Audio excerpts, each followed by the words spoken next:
হাতে রিকোয়েস্ট করছি আমাদের মাননীয় প্রধান উপদেষ্টার কাছে এবং যত উপদেষ্টা আছেন তাদের কাছে, আপনারা আমাদের জন্য কি করেছেন? যারা 84% রেমিটেন্স আনে বাংলাদেশে, তাদের জন্য আপনারা কি করেছেন? গার্মেন্টস ইন্ডাস্ট্রি সচল রাখার জন্য কি করেছেন? আমরা সবাই আশা করেছিলাম যে ঈদের সময় অ্যাটলিস্ট একটা বেতন ব্যাংকে লোন দেওয়া হবে।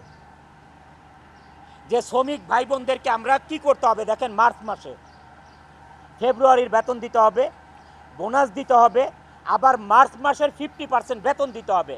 একটা গার্মেন্টস মালিক কোত্থেকে পাবে এই তিনটা জিনিস এক মাসে? এই তিনটা জিনিস এক মাসে কোথায় পাবে একটা গার্মেন্টস মালিক? যারা 84% রেমিটেন্স এনে বাংলাদেশের অর্থনীতির চাকা সচল রাখে, তাদের জন্য কি করেছে? গার্মেন্টস মালিকেরা মুখ চুপ বোঝে, মুখটা চুপ থেকে কি করতেছে, গার্মেন্টসগুলো আরএমজিগুলো বন্ধ করে চলে যাচ্ছে। আপনারা একবার চিন্তা করেছেন যে আপনারা যে ইন্ডাস্ট্রিগুলো বন্ধ করে চলে যাচ্ছেন, এই দেশের অর্থনীতির অবস্থা কি হবে? এই দেশের কর্মসংস্থানের অবস্থা কি হবে? এই শ্রমিক লিডাররা কয়েকজন মিলে এই দেশে চালাতে পারবে না? তারা একজন একটা ইন্ডাস্ট্রি করতে পারবে? কিন্তু আপনারা কোনো পদক্ষেপ না নিয়ে কি করতেছেন? আপনারা গার্মেন্টসগুলো বন্ধ করে যার যার মতো হয়দার গ্রামে চলে যাচ্ছেন, অথবা আপনার গুলশান বনানীর বাসায় বসে থাকতেছেন, অথবা বিদেশের চলে যাচ্ছেন। What is this? এটা কিন্তু আমি অনন্ত জলিল এইটা না করে আজকে আমি প্রতিবাদ জানাচ্ছি যে না, বাংলাদেশে এই আরএমজি সেক্টর থাকতে হবে, না হলে এই দেশ চলার মতন কোনো ব্যবস্থা নাই, কোনো ধরনের ব্যবস্থা নাই।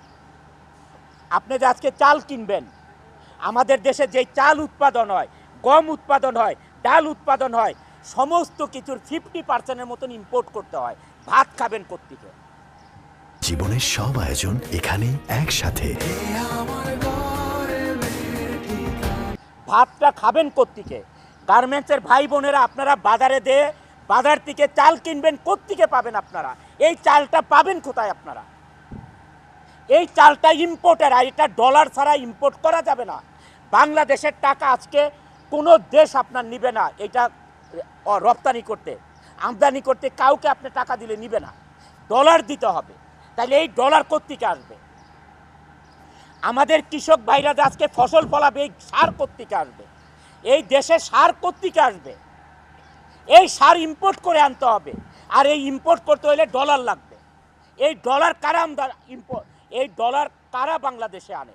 এটা আনে গার্মেন্টস মালিকরা আনে, আর হচ্ছে রেমিটেন্স যোদ্ধারা 14% আনে, আর 84% আনে গার্মেন্টস মালিকরা। কিছুদিন আগে আমি শ্রমিক লিডারদেরকে বক্তৃতা দিতে শুনলাম যে বন্ধ ইন্ডাস্ট্রিগুলি খুলে দিতে হবে। আরে সে মালিক এখন কেন খুলে দিবে? এখন কেন গার্মেন্টস মালিকরা ইন্ডাস্ট্রি খুলে দিবে? তোমরা লিড দিয়ে এই গার্মেন্টস ইন্ডাস্ট্রি বন্ধ করতে পারো, এখন খুলতে পারো না? একটা ইন্ডাস্ট্রি বানাতে পারো না? বানায় তাদেরকে চাকরি দাও। একটা ইন্ডাস্ট্রি এরকম করে বানায় তাদেরকে চাকরি দাও না পারলে। এখন কেন গার্মেন্টস মালিকদেরকে খুলতে হবে এইসব বন্ধ ইন্ডাস্ট্রি? আজকে যদি আমি ইন্ডাস্ট্রি বন্ধ করে দিই, এখানে 12,000 লোক কাজ করে, নট 12,000, 12 লক্ষ লোক জড়িত এটার সাথে। এই গার্মেন্টস ইন্ডাস্ট্রির সাথে কি জড়িত না? ব্যাংক জড়িত, ইন্স্যুরেন্স জড়িত, মোবাইল কোম্পানি জড়িত, হাড়ি পাতিল থেকে কাপড় চোপড় বানানো, বাসা ভাড়া, প্রত্যেকটা জিনিস জড়িত এটার সাথে। কি জড়িত নাই গার্মেন্টস ইন্ডাস্ট্রির সাথে? বাংলাদেশে 84% রেমিটেন্স আছে শুধু আরএমজিতে। 13% 14% আসে হচ্ছে আমাদের রেমিটেন্স যোদ্ধাদের থেকে। সারা বাংলাদেশের এক্সপোর্ট থেকে 2% আসে, 2%। মিডিয়া ভাই ও বোনেরা, আমাদের শ্রমিক ভাই বোনেরা, এই দেশে আপনারা কি করে খাবেন? আমার শ্রমিক ভাই বোনেরা, আপনারা কি করে খাবেন? মিডিয়া ভাই বোনেরা, আপনারা এটা প্রচার করুন যে এই দেশ কি দিয়ে চলবে।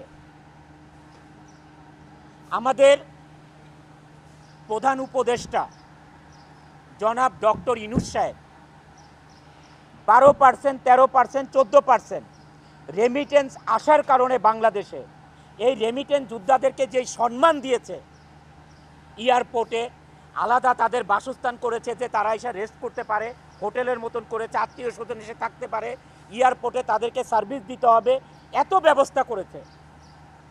যারা 84% বাংলাদেশে রেমিটেন্স আনে, তাদের জন্য কি করেছে? আমি এইটা